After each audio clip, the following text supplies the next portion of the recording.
pendidikan anak berkebutuhan khusus terdapat istilah kesulitan belajar dan lambat belajar atau slow learner.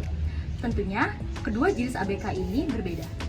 Tetapi, masih banyak orang yang menganggap bahwa kesulitan belajar dan slow learner adalah hal yang sama atau tidak ada bedanya.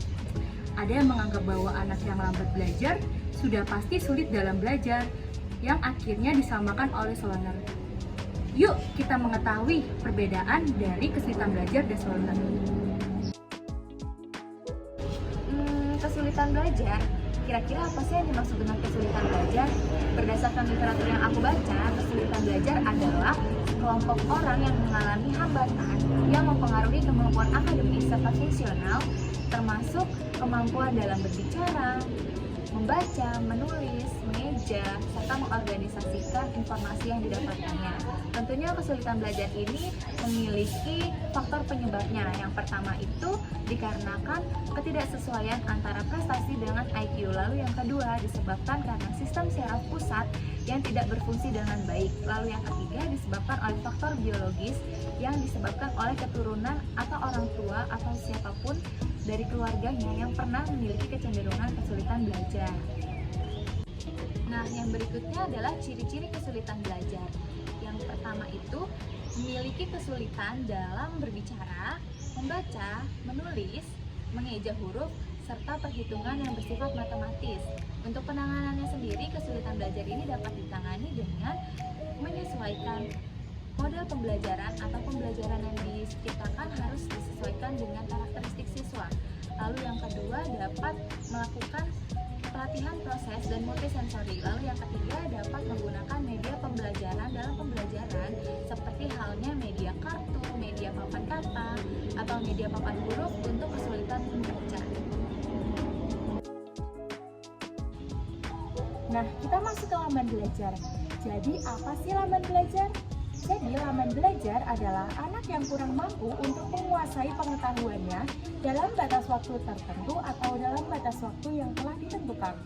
Apa aja sih penyebab dari lamban belajar? Jadi, yang pertama ada faktor kimia yang dapat merusak otak. Dan yang kedua ada faktor eksternal yang tidak relevan dengan strategi pembelajaran. Yang ketiga ada faktor lingkungan, yaitu kualitas situasi dan iklim emosional dari keluarga. Dan yang keempat ada faktor genetik. Nah, setelah kita mengetahui dari penyebab dari lamban belajar ini, apa aja sih karakteristiknya?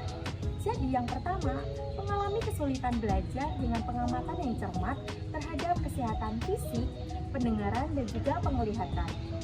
Yang kedua, IQ berkisar dalam 70 hingga 89. Lalu memiliki kekurangan dalam proses belajarnya. Lalu untuk penanganannya adalah dengan melakukan metode remedial teaching atau pengulangan pemberian pemahaman materi kepada siswa tersebut. Nah, dari penjelasan tersebut, tentunya terdapat perbedaannya ya. Letak perbedaan antara kesulitan belajar dan slow learner adalah kemampuan intelektual, di mana kesulitan belajar dipengaruhi oleh ketidakmampuan anak dalam belajar hal tertentu, sedangkan slow learner dipengaruhi oleh IQ, di mana seseorang dapat dikatakan slow learner adalah anak yang memiliki IQ antara 70 sampai 89. Tentunya penyebab ini berbeda ya.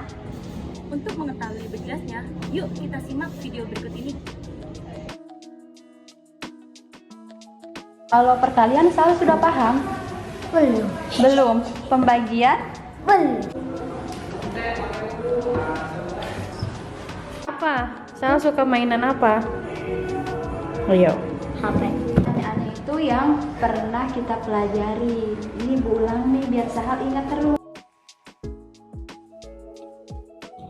Ini adalah tari. Tari. Zaka kamu mengambil bunyi tari. Ta, ri, ta,